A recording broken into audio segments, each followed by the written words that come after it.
All right, excellent. Good morning, guys, and welcome to the FITBANKER Masterclass.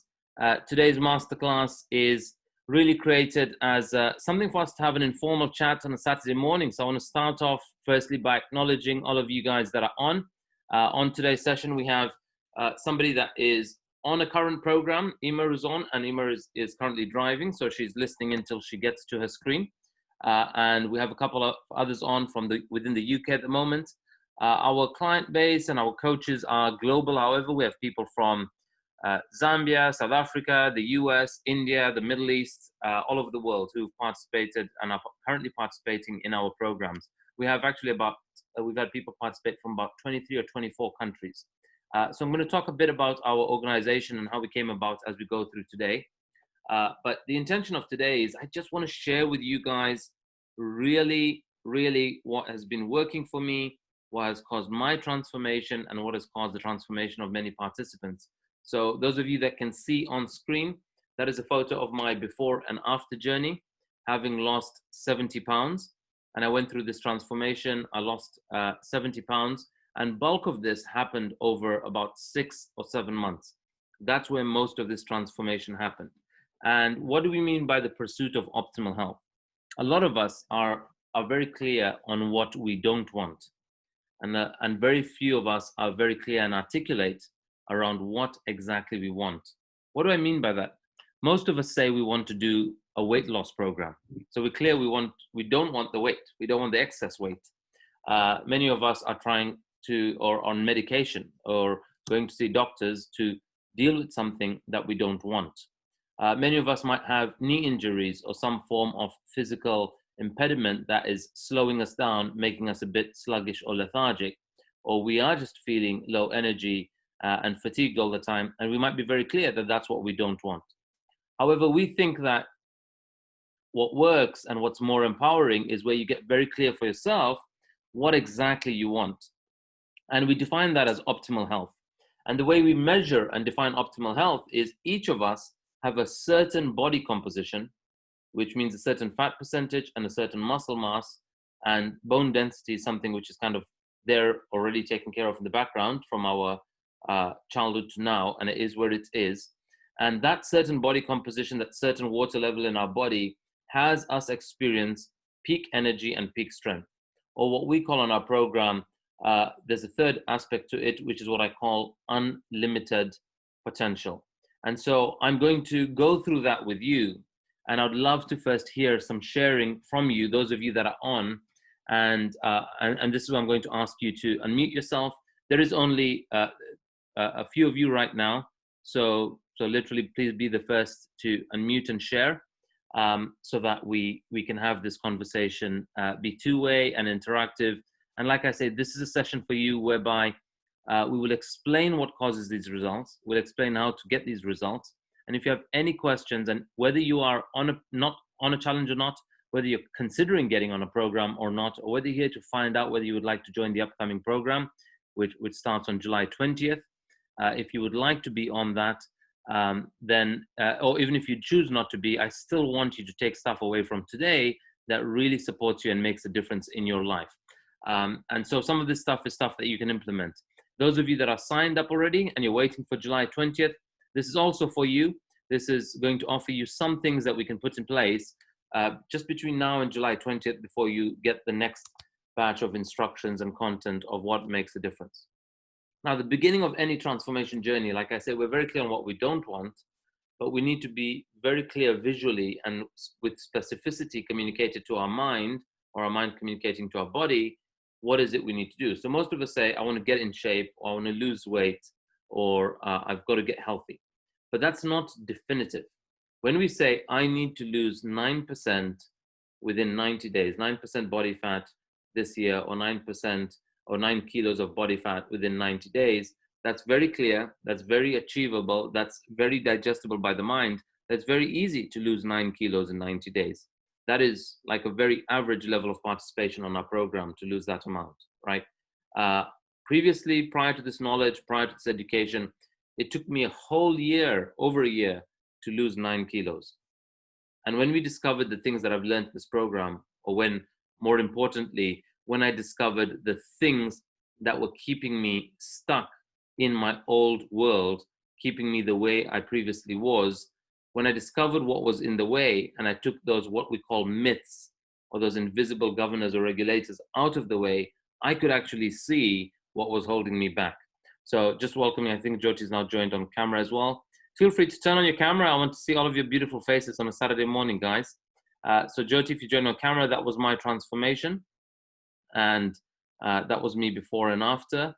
And this is where we're at now. I want to get very clear for each of us what it looks like. So I'm going to ask each of you to think about this question. You might want to write it down, and this will serve you. This will serve you even in 2020 if you just bring specificity and clarity to yourself of what it is you want to accomplish, and you can visualize that. If you can believe that, if you can visualize that, if you're clear of what that looks like, then it will make a real difference to you. So any transformation journey, we can't commence any transformation journey without this visualization process. So question for you, all of you there, and unless you're driving, do not close your eyes, but I invite you to close your eyes for this piece, as I want you to visualize and imagine something or have some ideal come to mind. So with your eyes closed, unless you're driving, in which case you shouldn't close your eyes.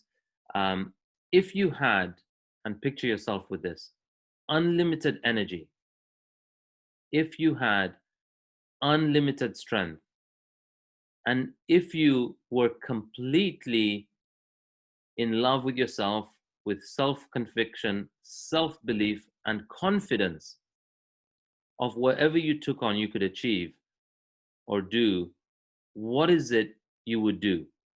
And we call that the unlimited potential. If you had your unlimited potential of unlimited energy, unlimited strength, and a relentless level of self-belief, self-love, and self-conviction, what would you be doing? What would you go on to do? And I remember when I was exploring this, you can open our eyes now. When I was exploring this, I remember thinking when I happened to be in a hospital bed at the time, and I was thinking to myself, what I see myself doing when I'm 50 is climbing up and rushing up a mountain like Mount Kilimanjaro, holding my kids' hands in tow and going up this mountain. And I pictured running up with two boys. And at that time, we had no kids. And I currently have two boys. And I do intend to have more babies if the wife permits. But basically, that visual is somewhat real. I have two boys now, and I've since done Mount Kilimanjaro about 4 times. I'm going for number 5 in about 7 weeks' time. And I'd love to hear from you, any of you that are on, what was it that you saw in your visual? Who would like to share?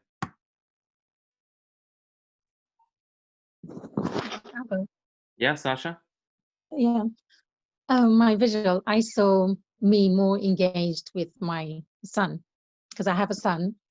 He's 6 years old.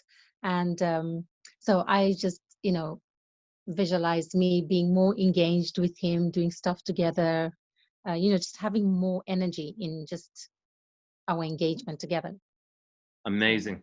Amazing. I saw recently in the park, and I'm not judging, but just saw dads playing with the kids, and some of them not being able to keep up or having to sit down while the kids play.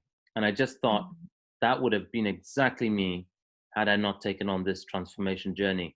And I love that I can actually be a lot more engaged and somewhat even bring play to it, bring a fun, healthy competition to our interaction and participation.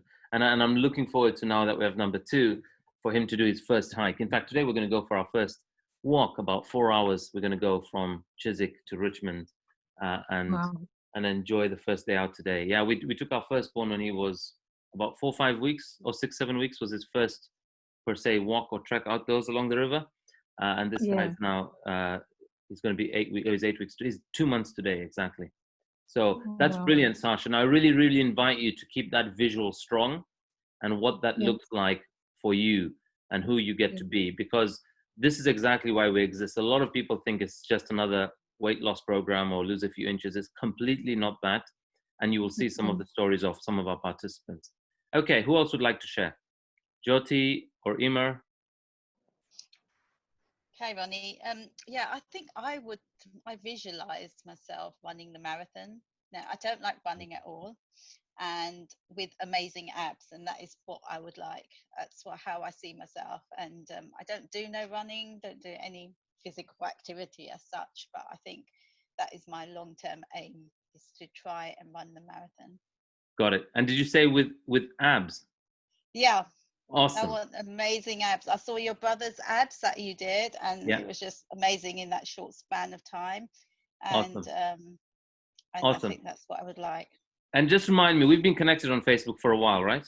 Yeah, yeah, Yeah. Okay. Brilliant. So yeah, my brother got his abs at 42, and what he did was when he came over here, it was last year. I'm 39, and we are in Christmas. We're going out for eating. We're going to people's dinners. We have the guests out of town. We're being invited, and he's seeing me being so clear and strict around what I'm eating and what I'm not eating. Not only that, we booked a trip. We went to India. I'm doing a course in Pune and a residential course, staying in this amazing ashram and with an organization called Chinmaya Mission. It's called a Make It Happen course. And he's doing another course with an organization called Landmark, and he's in Mumbai.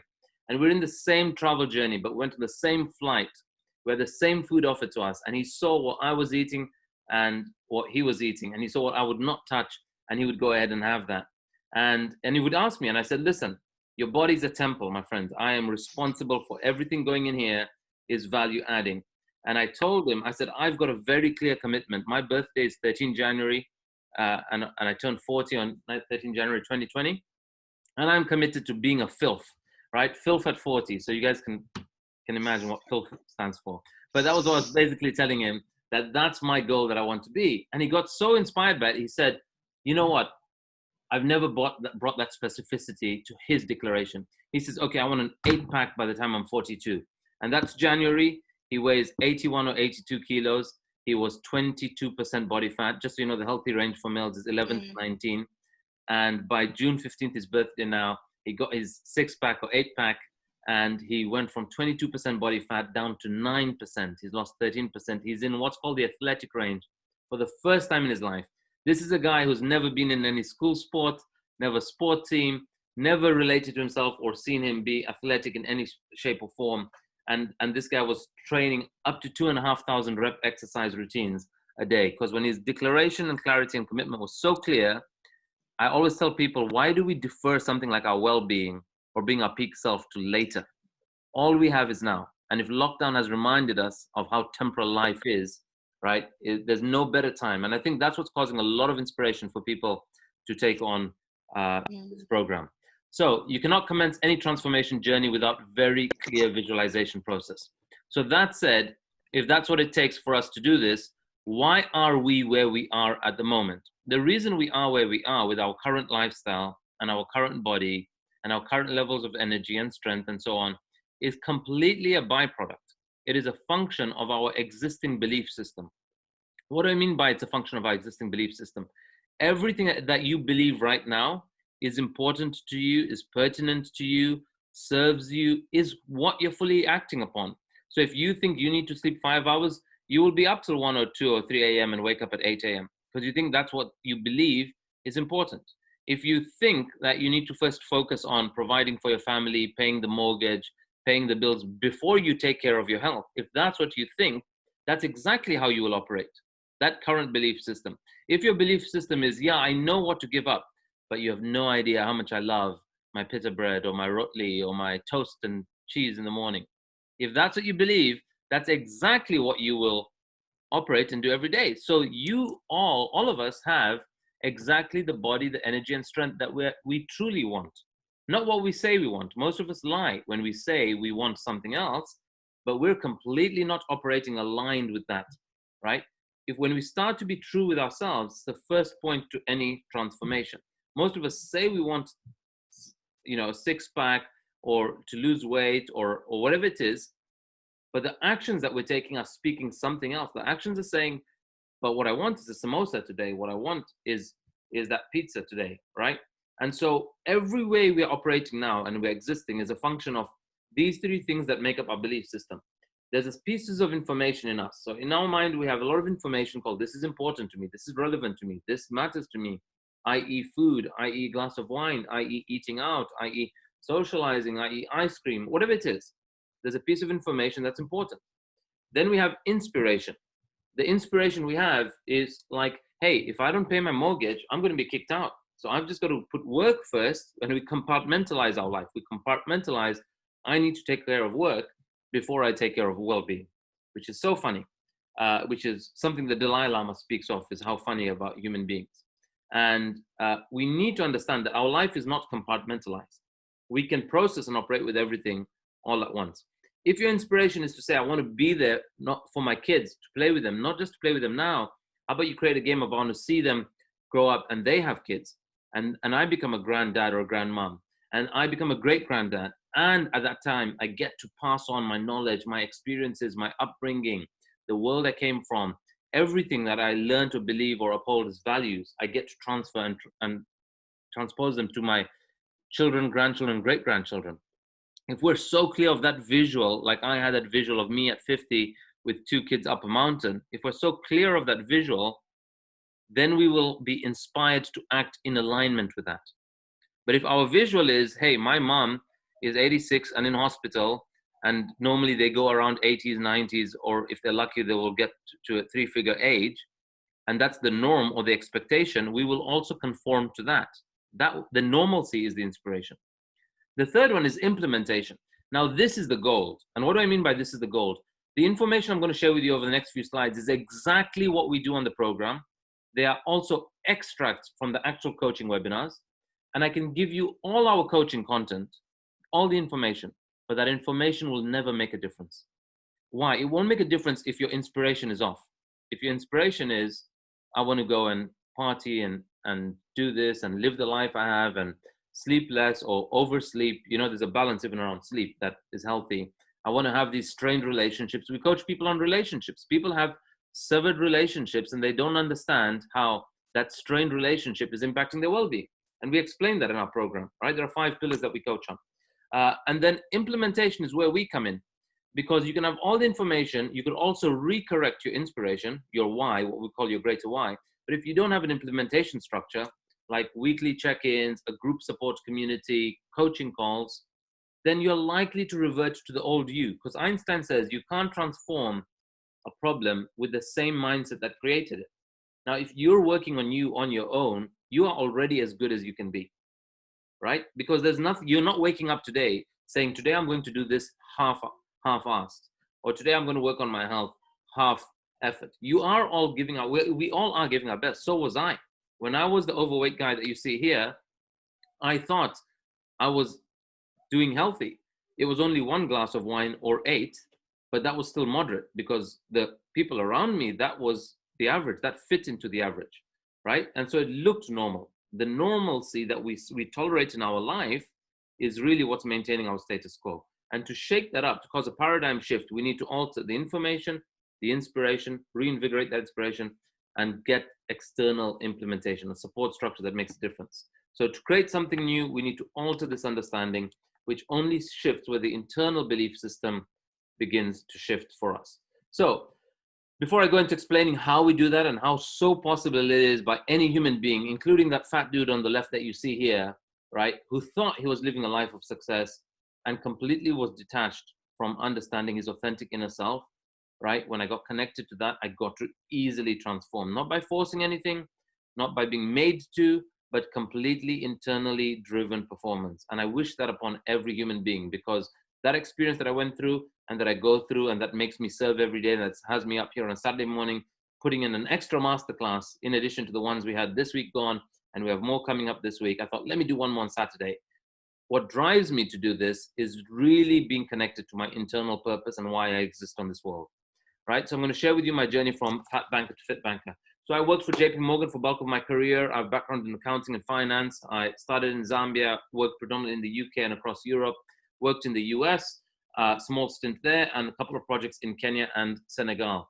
I believed the definition of success. My set of information at the time, my information, my inspiration, my implementation, my information was banking is a hard to get into career. It's a very highly rewarded world.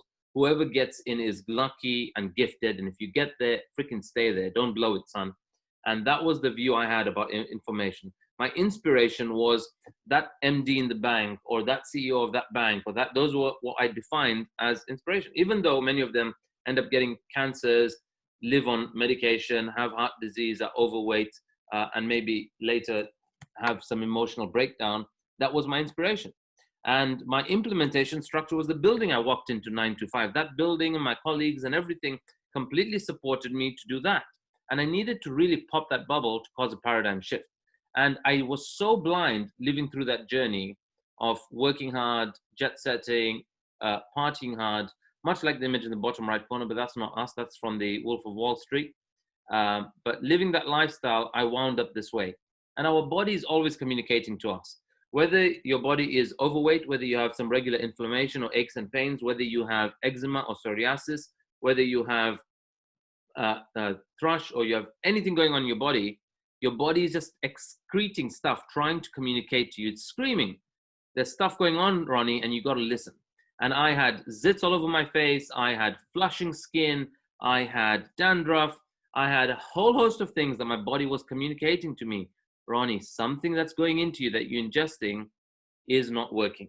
You see, it's Newton's first law explains that an object continues to stay in existence the way it is and where it is or where it's headed unless it's been impacted by an external force, right? So most of you will carry on your trajectory unless today's masterclass or the FitBanker challenge or I get to, or some external other force, maybe someone else, I'm not the only coach in the world, gets to alter your trajectory of your life. And that's what we're committed to in FitBanker.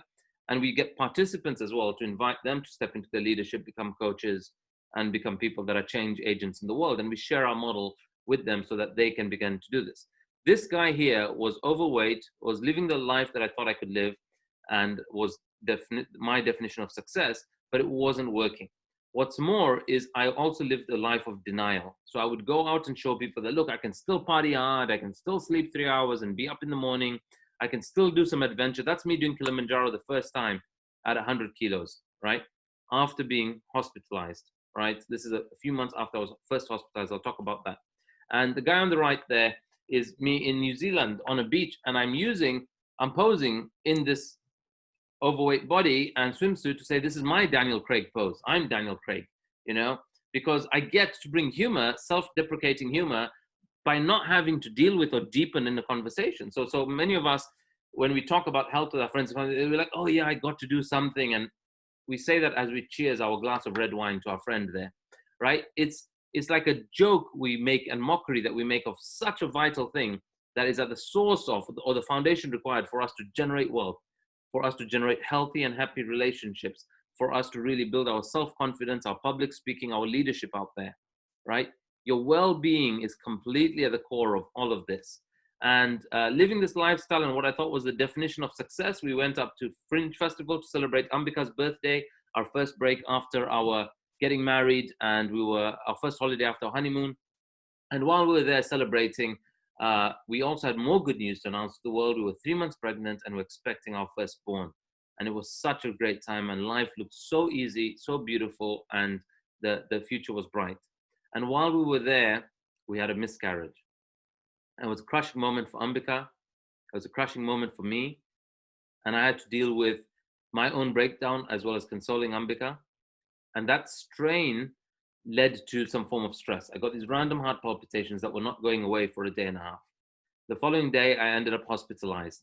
And I remember lying there in the hospital bed, and as they're having all these things plugged into me and attached to me and cables attached to me, they're doing ECG tests and ECG stress tests and taking blood samples from me.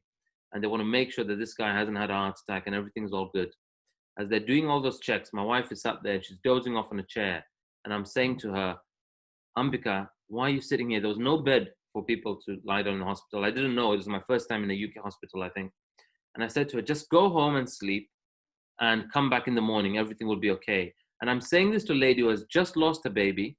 And now her husband, the only other family member she has here, is in hospital and is saying, go home, I'll be okay. And she just screams and she goes, there's no way I'm waking up tomorrow having lost another one. And for the first time in that statement, I got my self-worth. I got connected to how important I am. And sometimes we need to hear something like this from our own children, from our own partners, from our employees at work, from our bosses, to tell us how important we are and that we matter. That's what we mean by fit bankers, people that bank on their fitness because others do too. And if you really get connected to how relevant you are, right? We have Emer here who's about to get married soon, is going to be an amazing mom, and she's an amazing teacher and a change maker in this world.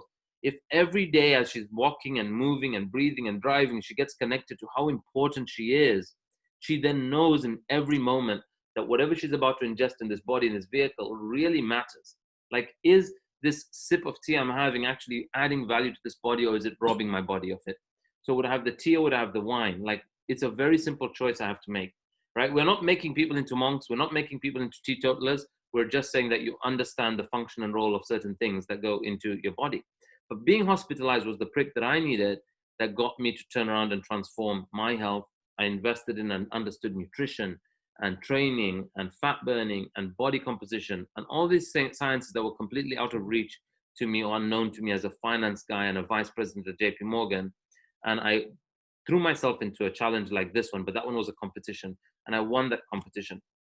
And it led to the birth of FitBanker. And FitBanker was born because multiple people reached out to us saying, what did you do? How did you train? What did you eat? And I thought, you know what? A lot of people want to know this. And not everybody wants to become Arnold Schwarzenegger or a bikini comp model. They just want to lose 10 kilos or 12 kilos or 20 kilos to get to optimal health. And that's so doable. It is so doable. I am not an athlete by background. I am not somebody that was in sports teams. That guy you're looking at there was that same fat banker at 35 and in hospital and clueless, right? 33, I was in hospital, and 35, I took on my transformation, right? So a whole year, I just sat and researched and studied and understood stuff. And now we've compacted everything into our program of what really made a difference and what didn't. I'm going to share with you some of the results that we've caused. And as I share with you, I want you to think, if you went through that transformation, what then do you go on to go get to do, right? So it's not about what does it look like, your transformation, or what is the get to point. What do you get to do beyond that? So this is a doctor who's also a mom of two in the US. She's a GP. She took on our program. She lost 9.1 kilos. She now just gets to be a way awesome mom. She's altered the cooking in the home for her family, her sister's family, the nephews and nieces, her grandparents, and so many people around her. And she now does these really long treks of 13 to 14 kilometers. That was never something she did growing up.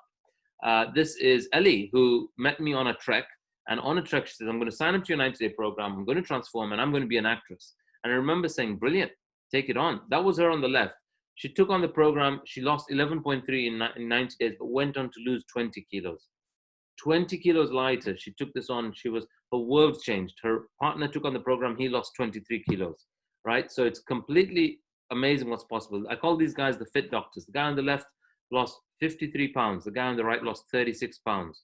The guy on the left is what I call a mega sharer. We will talk about the power of sharing your journey, sharing what you're doing, sharing what you're training, because you begin to reinforce to others, and more importantly to your own brain, who the new you is. If any of you are you're a coach or you're in some form of service industry, the more you share what you do, in business we call that marketing.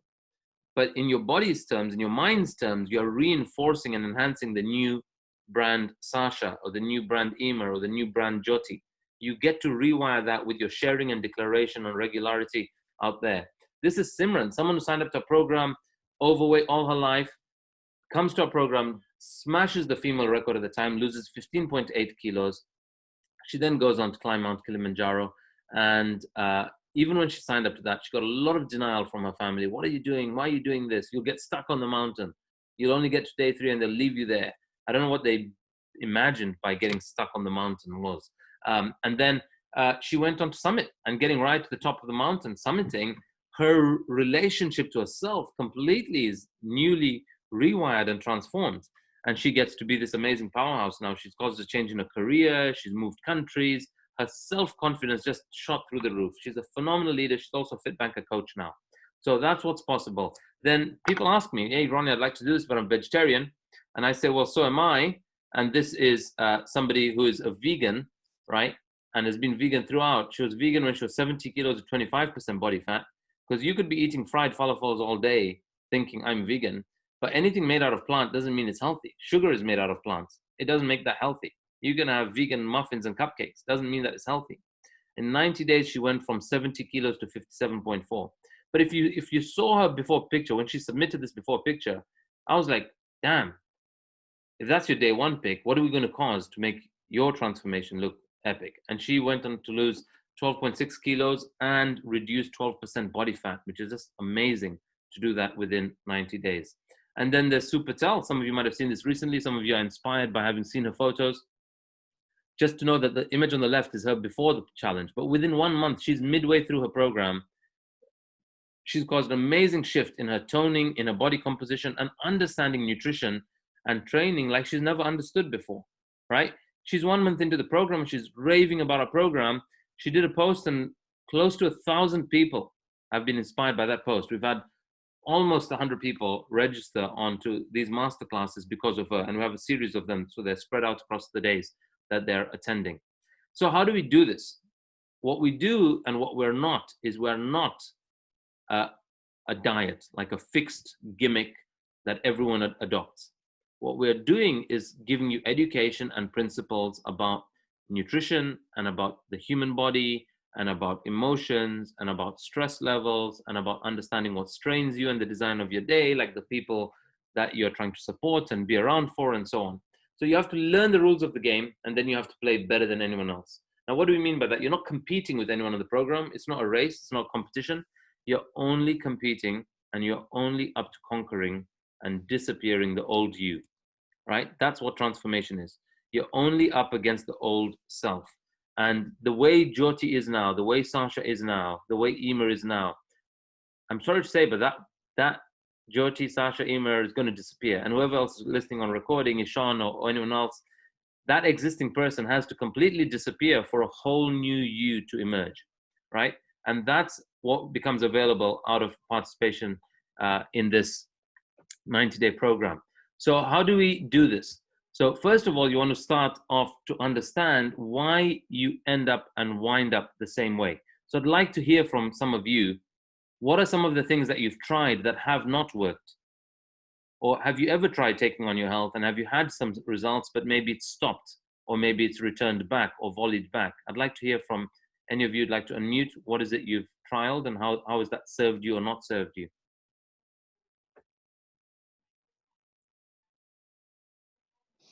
So Ronnie, I've lost like about three and a half stones in the last 2 years, probably.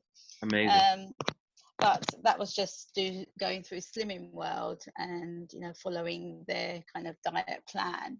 But through that, I haven't gained any fitness. So and even though I've kind of kept on this kind of diet and watch what I eat, I still feel like my weight does go up and down. Mm-hmm. And to regulate it and try and eat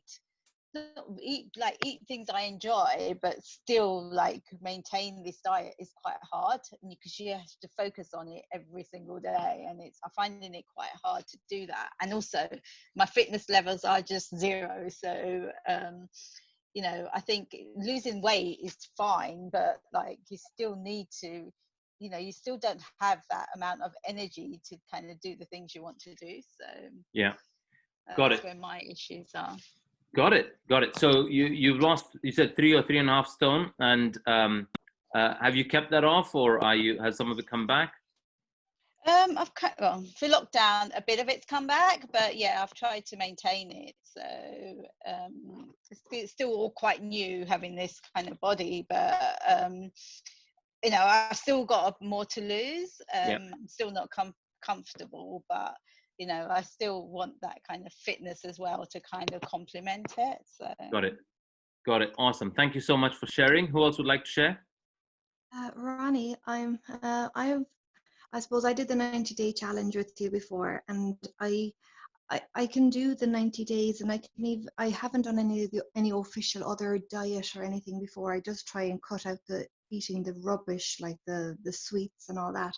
It's just the part I find the hardest and doesn't work for me is, just society in general is just so much, if you're living in a household that other people aren't in the same mind frame as you or whatever, and just seeing everyone else eating all the other stuff, and you can't control what they eat. You can only do your own, and or everything is, you know, meeting your friends, and it's always about, you know, oh, we'll go for cake or we'll go for something. Oh, it's just so hard. I find that part so hard. Like, I can have great resolve in my head that I'm going to do this, but Yeah. it's just, I find that so hard when society is so based on food and cake, and it's a birthday or it's a let's go out. Oh, that's the bit that I struggle with. Awesome. It's called we've always been doing this, or everybody else is doing it, right? That's the trap of normalcy that a lot of us get pulled into. And that happens when our relationship to ourselves is that we're here just to not bash any walls, not be anyone great, play the middle lane, don't interrupt life, don't cause a big bang in what we're doing in this world. And it shows up at a very subtle and subconscious level in little things like that. But I hear you, and that's why we have the coaching program, where we really want coaches to learn that we can never, for the life of us, and never in the history of our program or mankind, has one human being changed another human being by saying change. We only have ever altered other human beings or humanity by being the change we wish to see in others. So when you get so clear on your why, Emer, and your raison d'etre, your dharma, your ikigai, when you're so clear on that, then who and how you show up amongst your friends completely shifts. Who and how you make choices around what to do, where to eat, completely shifts. And when you're so clear on that, you'll begin to see your friends make choices of where to go and what to eat that work to support you. I've experienced that firsthand, and I was blown away by it when I went through my first or second own challenge. I did my own challenge 3 times. The second time, we had planned this catch up, and we had planned to go for this to this place called Dishum. And I thought that place is awesome. I'm looking forward to it, and I like it's black dal and the naan and this day. So I planned a whole number of days of being clean. So on that day is going to be my treat day, my cheat day. And I go there, and I got there a bit late. And as I got there a bit late, everyone was sat there, and we normally order these amazing cocktails they have, and they've all ordered the green juice. And I'm like, what's going on, guys? And they're like, oh, man, we knew you were coming, so we wanted to make sure we ordered healthy. We didn't want you to judge us by what we're eating. And I'm like, damn, this is my one treat day. I want to have all my foods, and I'm going to go on and eat healthy again. And so that happens. It has that feedback loop of the way the world around us alters to have us win at life, right? So, but thanks for sharing that, Ima. And I invite you to continue doing the program by design and giving up judgment of them or judgment of yourself when you slip up and trip up. And you'll begin to see how easier this becomes over time. Sasha? Yeah, for me, I think it's kind of similar to Emma, as in, my commitment. So I know the information, some of the information, but it's just that commitment to actually, put it through for a long term. Yeah. And I think from hearing what you're saying is also, I think it's got to do with self-belief, connecting to your self-worth. That really resonated with me. So I think if you have a piece of chicken that's not great for you, if you know what your body's worth is, you think twice about the action that you're taking. Yeah. So yeah, I guess that's really highlighted something to me in my head from this webinar that we're having right now. Amazing. And a question I would ask all of you to do is, we work with you.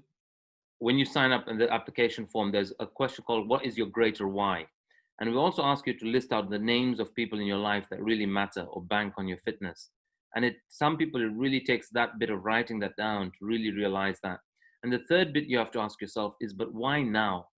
Like, why would you delay being of contribution or service or existing or being your optimal self to make a difference to those? Whether you're a coach, whether you're a mom, whether you're an entrepreneur, whether you're in a particular corporate career that you want to be. And most of us, if we don't understand what I call the myths, these invisible things that are existing in the background, often subconsciously in our mind, they're completely running the show for us, and they're limiting our true potential. And then any health transformation looks like hard, because we're having to force ourselves to not eat something, or we're having to force ourselves to exercise. And then our transformation journey looks much like this image, which is you lose a bit of weight, you get busy, you get in action, you get there, and then you stop, and it suddenly piles back on, right? It piles back on when lockdown happens. And why is that? Is if you follow a diet, or what we call fad diets. Oh, Ronnie, I've done the GM diet, I've done the watermelon diet, I've done this diet and that diet. It doesn't work. Even people reach out to me and say, Ronnie, I've done your program. It's great, but I don't think that program is for me. And I'm like, then you've not done the program, because we're not in giving you one piece of information for you. We are giving you education to understand you, to understand how the human body works, to understand how fat composition is built, how fat molecules get stored in your body, and therefore how do you break them down, how do you release them, how is muscle built, how do you trigger thermogenesis. That's what we really coach on, and we have you really grasp that and practice it and implement it and fail at it and recorrect you and redirect you and tweak your plan to get you to discover optimal you. And it's unique for everyone. So fad diets are some of the things that we think we've trialed or we think we know what to do. Some of us think it's about exercising more and eating less. That's the answer. I used to think that for a long time, but I didn't have a measure of how do you measure what exercising looks like, and then therefore exercising more looks like. How do you know what eat less looks like? Do I skip a meal, or do I serve less in every plate, or do I fast? I don't know. That was not clear of what to me what that looked like. Fat loss pills. One of the biggest gimmicks out there is where people are thinking that a pill can go inside you and cause an explosion and burn fat down and disappear into thin air. If you could do that, you might as well eat freaking grenades, right? But there's nothing something like that that can actually do something in you. And it would be a concern. It's like drinking acid because it will burn away your stuff. Why would you want to do that to you, right? And then the last one is we stick to familiarity. So we're doing what our ancestors did, right? Or what Emer is saying, what our friends around us are doing, right? So we go and do things like keto or paleo, but we've been eating this for generations and everybody else is doing it. Those things keep us stuck in our status quo. These things are completely regulating or governing the boundaries of what's possible by us. But beyond that, it's not external factors that are doing that. This is all in the mind. And if you don't understand how your mind works, you will continue to repeat this. So your mind does one of two things. It creates in its mind, your mind is always trying to go the route of least resistance. Now, resistance means where your mind has to make decisions every day. And then it gets tired of decision fatigue. So how do you avoid decision fatigue? You make it simple for your body to choose. You make it simple for your options. When you walk into your kitchen, if you've cleaned your kitchen of all the forbidden foods, we have a list of forbidden foods we give people. If they're not there in your kitchen, it's not hard for you to choose what to have, or you don't have the wrong thing. So I walk into the kitchen and I say, all right, today I'm having my protein shake with my maca powder or whatever I need in it. And that's completely serving me, right? So making it very simple. But what most of our minds do is, first of all, we accept something from what we call an authority. It's called authority bias. It's a psychological term. And we accept whatever they present to us as gospel. So if you watch TV, and I remember I was playing E.T. the other day for my 3-year-old kid. And in 1986 or 87, when that movie came out, it's showing there, they're gathering around their meal. They have a Coca-Cola there. They have pizzas there. This is the gathering of, in my mind, was formed as this is what a perfect family does. They gather in the evening and they have these kinds of foods in a nice home in California and LA. And I think that's called the norm. And what they had in their fridge, we accept as authority. We should have those kinds of things in our fridge. So most of us adopt things that are normal from the 3 M's. What I call mums, meaning our background, our culture, our upbringing, the media, what the media or news shows or adverts show, and the majority, right? We do what everyone else does, just like Emer is saying she struggles at. And because we see that happening as the norm, we think that's the truth, that's gospel, because everyone's doing it. We are by default herd mentality players, right? We go with the herd. Secondly, what we do is we are extremists. What does it mean by extremist? We hear something is good for you and we will overconsume that. So someone says, oh, brown rice is way better than white rice. You should have brown rice. And then people are serving 2 to 3 times portions of brown rice compared to what they ate as white rice. Or brown sugar is better than white sugar. So we stop putting white sugar, but we add brown sugar to our tea. But brown sugar is not as sweet, so we add double the amount of brown sugar. So we polarize the other way. We become extremists. And what I mean by extremists is we're conditioned from childhood. This is good, that's bad, on, off, dark, light, hot, cold, right? True or false. We're given only one of 2 options. We're never taught to tread the middle path or understand what we call moderation and consistency. That's what causes results in our program, being moderate and consistent. We don't do workouts that cause an extreme burn. And we don't do food suppression that makes you feel like when you let go of the elastic band, it volleys the other way, right? So we want you to understand the granularity of the knowledge and education and make wiser choices. So our brain does this thing. It goes in the binary trap. It sees certain labels like, oh, that's organic, that's vegan, that's fair trade, locally sourced. When you see this likely on a packaging in a shelf, you're more likely than not going to pick it up from that shelf or buy it from that store because you think the word vegan means healthy. And I just showed you photos of how vegan can be unhealthy. And when they actually understand health and being vegan, they can be healthy vegan, right? That's what we caused for Preeti in the last program. Then something is bad. We say X is linked to cancer. We get a story, an article, headline. We don't even read the article in detail, but it says research suggests soy linked to cancer, right? Or going out in the sun is linked to cancer. And then we start sitting at home and not moving out. Or we see things like, or we hear things like too much protein or too much soy or too much dairy is bad for you. And then we completely avoid it. We polarize. Or something contains aspartame, and anything that has aspartame we'll completely let go of and not touch it, right? Or something processed soy causes XYZ. So whatever those stories we hear, the brain, it just labels it as good or bad, to have or not to have. And that's how we go through life. But if we go through life like that, what we're doing is the cost or impact of well-being is we're making the whole time suboptimal decisions. What do we mean by suboptimal decisions? They're not designed to really serve us and push us to our greatest potential. Here are some of the grandmother's tales or myths that exist there. I'm going to go very quickly through these, but we go through a lot more of these in the actual program and webinar. Like brown sugar is better than white sugar. If you look at the nutrition label of the two, one is 15 calories per teaspoon, the other one is 16 calories. They're more or less the same. Brown sugar, or what you might hear, especially in the Asian culture, we consume a lot of jaggery and gur, and we say it's so good for you. It's just a midway process of that plant that is full with the plant's carb starch called sugarcane, from sugarcane, which is sugar, right? And it's not designed to be extracted in that level of concentration and put into a human being. Nothing should be extracted with that level of concentration that's not naturally available or pluckable from a plant, right? If we're going into the sap of a tree and taking out maple syrup and we think, oh, that's maple syrup, it's not sugar, I can have that. That too is another myth. We think it's some syrup, which is natural. It is chemically, if you put that under a microscope, it's made up of certain carbohydrates that create a blood sugar spike in you that are called sugar, right? So they're more or less just different form of sugar. So brown sugar is healthier than white sugar. We end up people having overdosing on brown sugar, but it's got some magnesium, it's got some, but that's not the best source of magnesium, potassium, iron, or zinc. You can get that from other plants way better without the excess sugar load and impact your blood sugar and inflammation and impact your organs. Honey is healthier than sugar, right? When we look at them nutritionally, there's what's called glycemic index. Glycemic index means it's a ranking of how quickly when you consume that food, does it create a blood sugar spike in you. And the difference between sugar and honey is not significant. The amount of calories per 100 grams is not significant. It's all about 300 to 400 range, right? So quite a lot of calories are being packed in there to you from a food that is not naturally pluckable off a tree, but we've had to deep dive into the core roots of something to get it out, squeeze it out, saturate it, crystallize it, and then put it in our human body, a very unnatural process.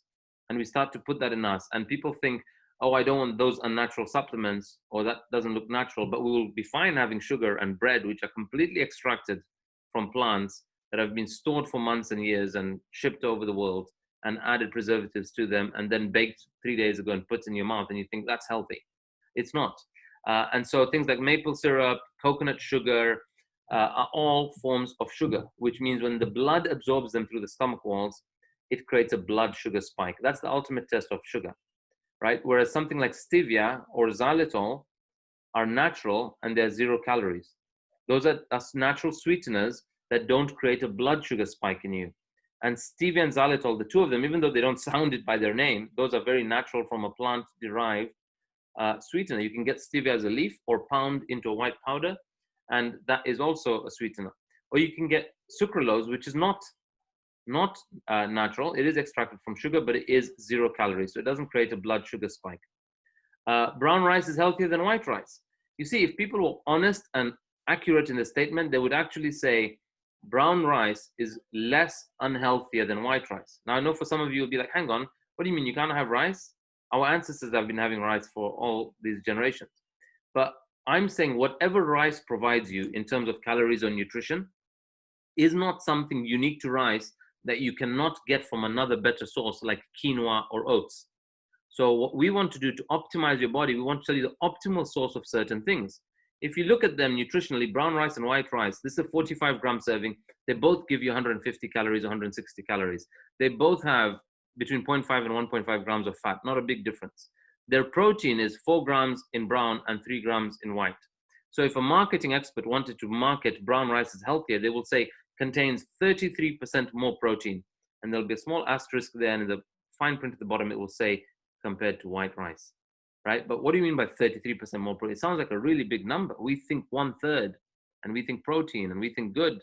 But what they're playing with is those small granular numbers, and they're trying to differentiate something to really emphasize to you, hey, look at how much this is much better. And what we tend to do is it pushes the sales of brown rice, and those go up, and we buy them, and we consume them, and we eat them. But it does not give you anything that your body needs that you cannot get from a better source like quinoa or oats or something else. And so we want to invite you to do optimal. Besides, our ancestors might have consumed a lot of this as recent as our grandparents, but they walked every day 5 to 10 kilometers just to get to work and just to get back, or they worked in laborious jobs. We are sat at a desk right now participating in this webinar, and many of us may then spend the rest of the day sat in front of a couch and not expending energy and wondering why we're still taking the same intake that 3 generations ago took. We sit on the tube, we sit on the train, we sit in an Uber, we drive our own car. We are sat so much that our physical activity has plummeted to about 10 or 20%, right? We're saying my granddad, just to go to his store and back every day, would walk between 5 to 10 kilometers, right? Every day to get to work and back. And that would cause a certain amount of burn, that he would burn a certain amount of starchy food that he's consumed. But that isn't happening today. My own dad didn't walk intentionally more than 2 kilometers in a day till the age of 70 when he did my program. So how do we cause the results that we caused? Well, how have we wound up the way we wound up, first of all? We're all influenced by the schools, the government, educators. Extract from the .gov UK called the Eat Well Guide. I'm not saying government's wrong. I'm saying what they're trying to do is they're trying to simplify a message to all of humanity. And this was really popularized when we were dealing with malnutrition, hunger, starvation, and eating disorders in the world. Those were a big problem in the 70s and 80s. Guess what? Those are no longer a problem in comparison to obesity. But the governments have not updated the advice. The advice is still there for 30, 40 years that we went through school, and it's still more or less there telling us we all need to eat X amount of veg, X amount of carb, X amount of dairy, X amount of meat and proteins, X amount of water. And the only distinction here is in the bottom right corner. It says females should have 2,000 calories a day and males should have 2,500 calories a day. If I consume 2,000 calories a day for my body type, my height, and my current lifestyle, I would be obese. I will be obese. That amount of calories does not serve me. It may serve some who have what's called a different metabolic flexibility, a different metabolic rate, and they can burn that amount faster, or they can ingest less of it retaining in their body, right? I can't. So we're so different. And that's what we want to teach you on the FitBanker Challenge, is that we educate you on understanding you. You're so unique by your lifestyle, by your body type. You're so unique by understanding functional eating. We all have a body composition. Get on a scale and find out the truth of how much of you is fat, how much of you is muscle, how much of you is body water and bones. There is no such thing as I am heavy boned. Another big crazy myth out there, right? There is no such thing as being a heavy boned person. When you see skeletons in grave sites, you don't see these really fat boned characters that died, right? Everyone just had skinny, normal skeleton with layers of sugar coating around them. And then we coach on multiple muscle groups. What do I mean about that? Now, I don't know about the programs some of you have attended, like Slimming World and others. I don't know what they do, but we are so big on having you get connected to the emotional side of stuff, to the mental side of stuff, and more importantly, the spiritual side of stuff. So we coach on the mind-body connection. We coach on hormones. We have you understand how your current lifestyle or your current relationship or your current job may not be serving you. And you, as your personality and your authentic natural self, might not be a fit in there, which is why your body is continually operating in what we call a fight or flight mode, creating a surge in you of hormones such as cortisol and adrenaline that are having your physique or body be and show up a certain way. Here's a classic example of something I learned that I didn't know before we created this program. Was there's me and my wife. We've just gone out to an Italian. We love going to Bella Italia. We have pizza and pasta. This is our engagement party. And there's me, big guy, and there's her, the slim girl. And I remember looking at this girl and I thought, damn, she's getting hotter and hotter, and I'm getting bigger and bigger. I better latch onto her before she disappears and chooses somebody else better than me. I'm kidding, but what I used to say to myself was, look at this beautiful girl. We can go out and eat all we want, drink all we want. She stays the same and can party the night away, whereas I'm feeling sluggish, lethargic, I'm gassy, and the next day I've put on half a kilo, and she's the same. And I believed it's called life is unfair. Some people have those bodies and some people don't, right? I thought that all of you know somebody in your life that is really peeing you off because they party as much as you, eat out as much as you, and they don't freaking add an ounce to their body. That's because we've never been taught about what's called the science of body types. It's a 5,000-year-old science in Ayurveda, where we have body types called Vata, Pitta, and Kapha. And in Western science called ectomorph, mesomorph, and endomorph. And if you never have understood the science of body types, you will never understand that there are certain foods that just don't work for you and don't serve you. And you ought to eliminate them from your diet. And when I found that out, I was like, wow, I've actually been putting foods that are not in agreement with me at a cellular level. And every time I consume them, they go into storage. Whereas when the same food is consumed by my wife, they go into energy. And so we coach and empower people how to train and eat to alter their internal body composition. And all of you want to know this. You can take a screenshot of this if you need to, which is, and this information is provided to you in a table chart when you sign up to the program, or if you're connected to me personally, just DM me, I can send you any information you want. That's me on the left and that's me on the right now. And we all want to get to, the males want to get to a muscle tissue mass of about 45% of our body should be muscle, and females 36% should be, 30 to 35% or 36% should be muscle. And fat for females, the healthy range for most females is, remember these two numbers, between 21 and 33 is the healthy percentage range for females. And for males, between 11 and 19 is the healthy range. So I'll say that again. For females, between 21 and 33% of your body should be healthy fat. And if you go below 21, that's called the athletic range, 15 to 21 for females. And for men, the athletic range is 4% to 10%. Now I am about 13%, and my range is 11 to 19. So we all need to have an optimal level of muscle, fat, water, organs, and so on. And when we are at that level, the body flies, it thrives, it springs to life. And I've been through that, and I've experienced that leaping out of bed in the morning, and I want everyone to experience that.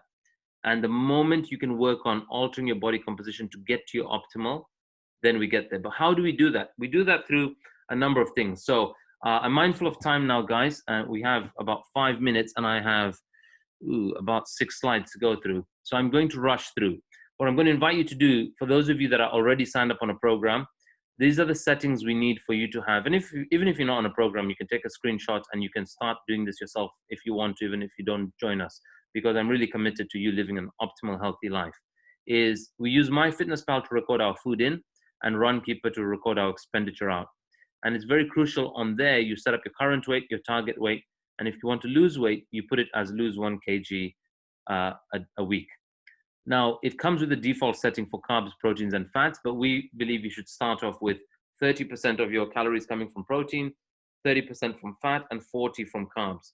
So that's one setting and change we make. As you go through your program, we again alter the ratio of what your macros should be to fulfill on you achieving this, to getting you to an optimal body composition. We explain to you which macro builds muscle, which macro gives energy, which macro gives warmth, and so on. And so we design your meal plans based on that. We provide you with meal plan ideas that will serve you.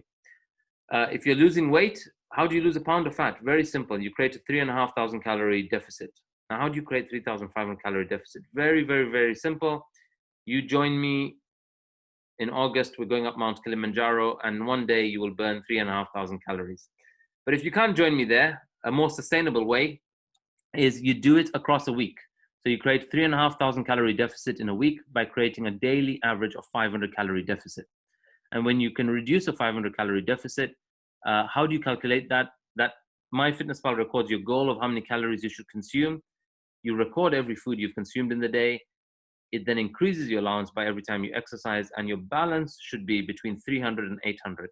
This person has created 864 remaining, so they could still eat another 64 calories and still be in their optimal weight loss range. And by end of that week, they would be on course to have lost a pound or a kilo in weight. Between a pound and a kilo, right? 2.2 pounds. And that's completely been happening on our program. It happens time after time, and we're 5 years in business. So we're very clear on what we know we're doing and how healthy and optimal those human beings get to be. Next is, how do you trigger fat burn? You trigger fat burn by 7 to 10 minutes a day, getting your heart rate to a certain burn, a certain heart rate at which fat is burning in your body to sustain that. That's the only fat burn pill in the world, guys.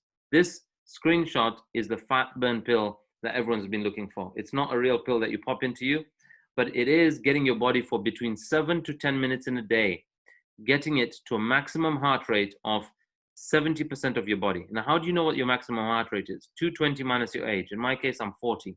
So 220 minus 40 is 180. And what is 70% of 180, right? 70% of 180 comes to about 126. So let me round that off to 125 or 130. Every time I get my heart rate above 125, and if I can keep it up there or get up there as many seconds as possible, and cumulatively in a day, it's there for about 7 minutes in a day, only 7 minutes in a day to 10 minutes in a day, I trigger fat burn. Have you ever read of those articles which say, do this exercise and burn fat at your desk? They're talking about this. It's called high intensity interval training. And you can do a 7-minute routine, or you can do 2 rounds of this, or you can join me on this week. We're doing a host of complimentary HIIT workouts live. If any of you would like to join those, we'll send you a Zoom link on how you can join them. And we're running them Monday, Tuesday, Wednesday, Thursday, and Sunday. Tomorrow morning is a beginner's one being run by Gurjeet, one of our coaches. And it's going to be a very simple workout that you can all do and participate in. So the intention is to get you to at least 70% max heart rate, but between 60 and 90 of your maximum heart rate is where fat burning happens. How do you know you're there? You'll experience breathlessness, where you're feeling, I can't do this anymore. You can also experience that when you're in a shower and the cold shower hits you and you're like, most of us, we don't breathe. We don't breathe intentionally. Breathing is a reaction for most of us. So when we ask you to do things like pranayam or deep breathing or trigger fat burn, that gets you to that first time you're breathing wholly and into your lungs and breathing out and taking out those toxins, it needs to be an intentional part of your day. Spend 5 minutes doing that. Sweating, breaking sweat by raising your body temperature, by doing something that raises your heart rate.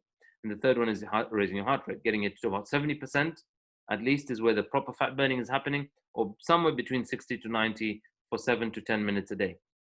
The next one is group dynamics. All of you guys went to school or worked in a team or worked in a community, and you found you achieved a lot more sustainable and were able to last out longer without a burnout when you did things as a group. There's a psychology to why schools work and universities work and corporations work.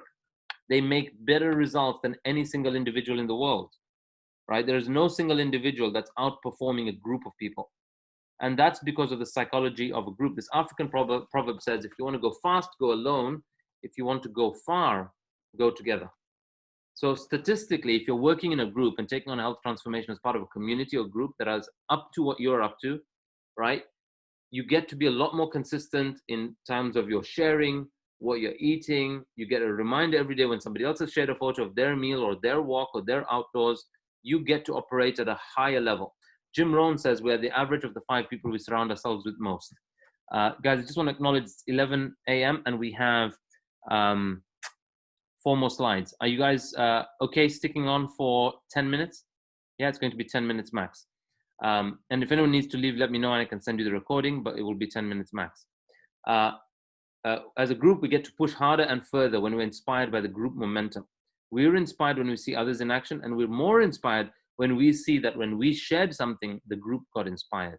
We then up our game further, right? That's how powerful we are as human beings. We also get used to seeing other people's results. We see that other people's photos and their body shots with their nice folds in their skin and their wrinkles, and we think, you know what? That's normal. I'm okay sharing my photo out there. I'm okay with being the human side of this human being. Just like animals don't feel shy walking around the farms or the zoos or the wildlife as they are, they don't need to cover themselves up. Why us human beings need to conform to some kind of standard of shape or form or physique is completely nonsense, because it's created by an internal state of what will others think of me? What will they say, right? And we want people to be so okay that you come on these calls, have your camera on, you're okay being out there in the world. We want to empower you and your self-expression. Your body is simply a form of self-expression.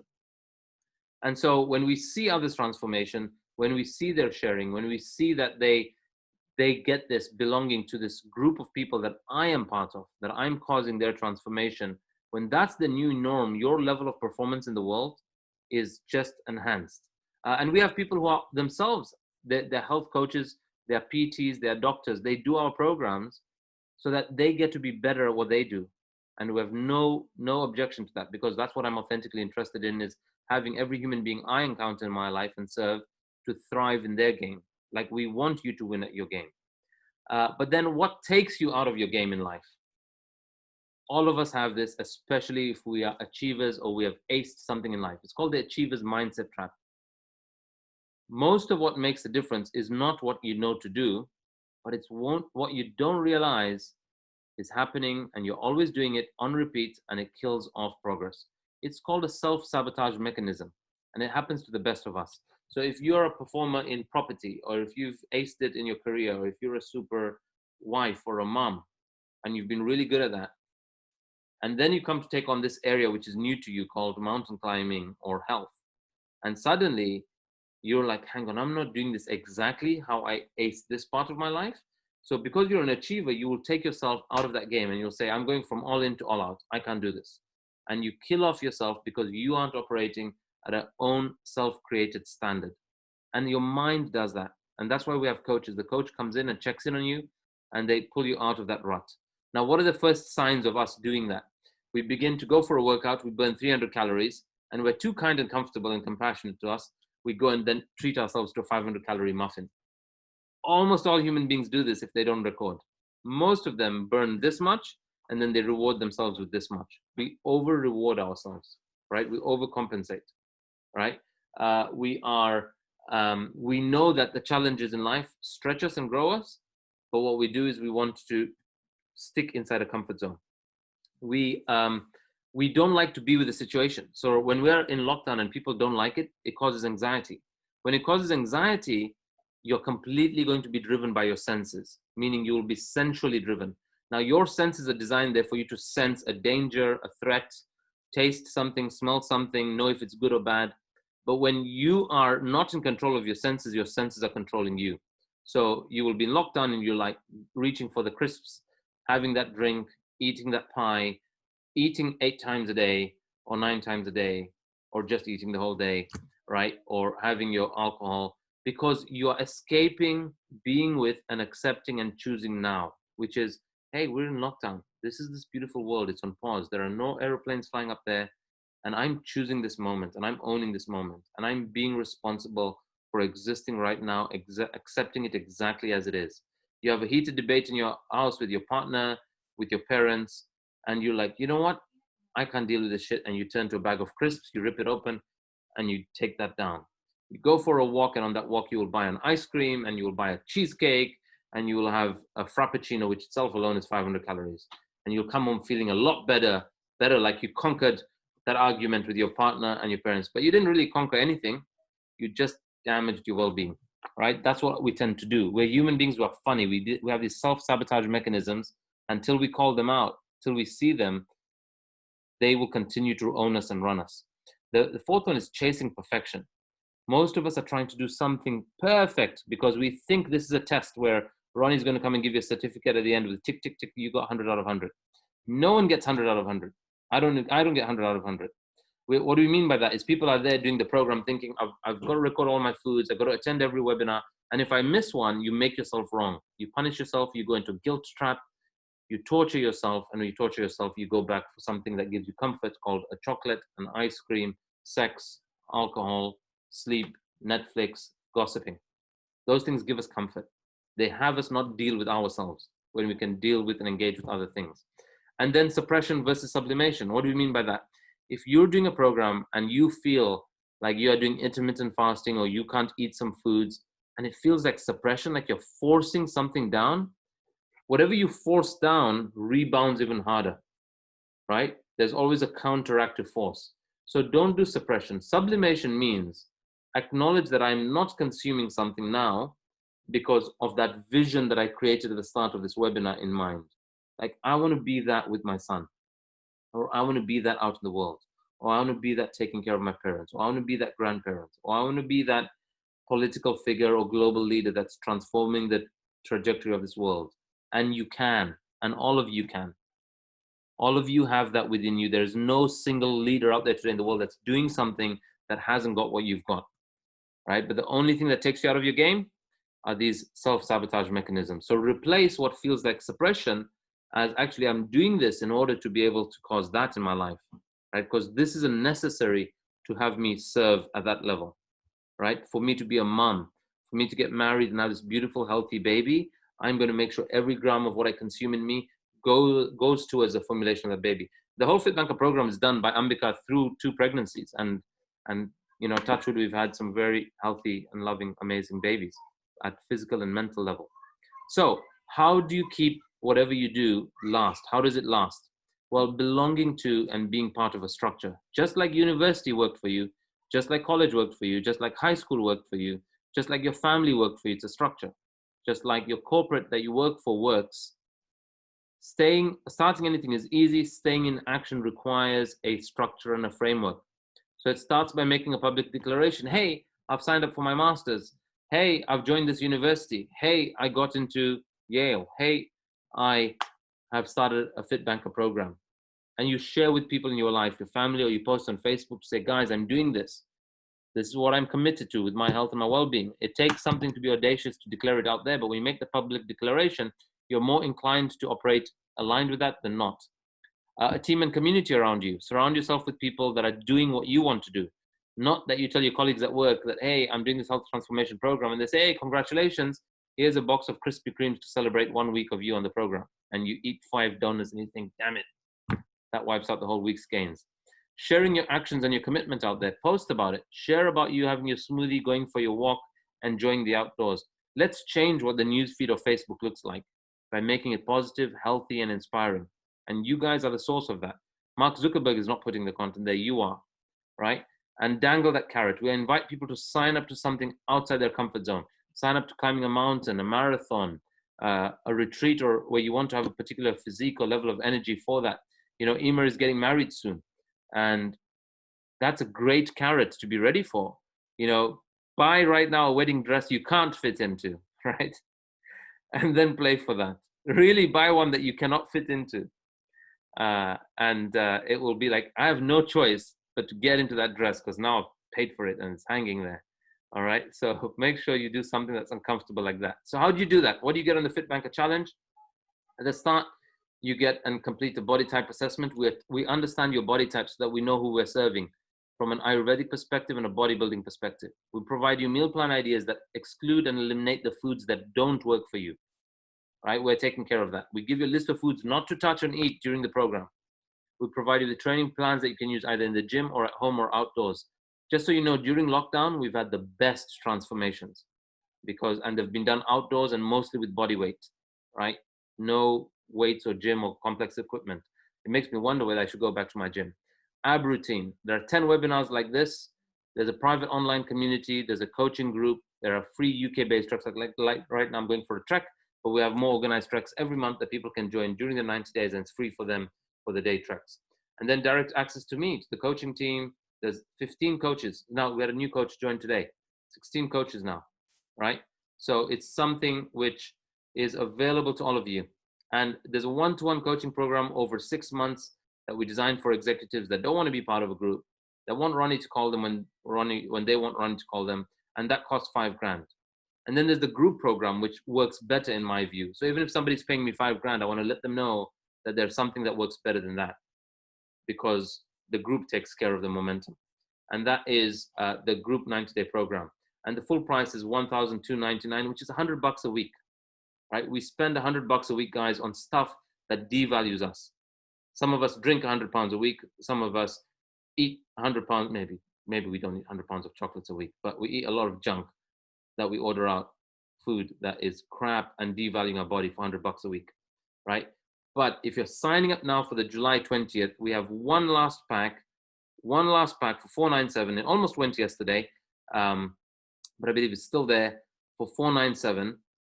And after that is $697. So for you guys being on today and staying this extra 10 minutes, if you don't get the $497, if that's gone, if you want to be on it, if you sign up now, you will get it at fitbanker.com. Go. If it's gone by the time you get to the website, then the next price, I'll still give you £100 off by using the code 100 off today. And that's valid today. So that would reduce the 697 to 597. So that is a code that's applicable today. In fact, I'm just going to make sure I update because it expired. I'm going to update that for today's date. And that's something that's available to you. Any questions, guys?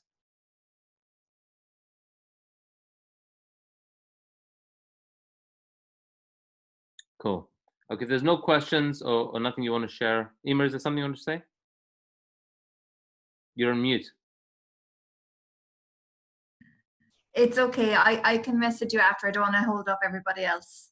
Okay, sure. Lovely to have you guys on. I want to leave you all with this very important message for life. And please remember this as you're out there today walking in the world and seeing this happen.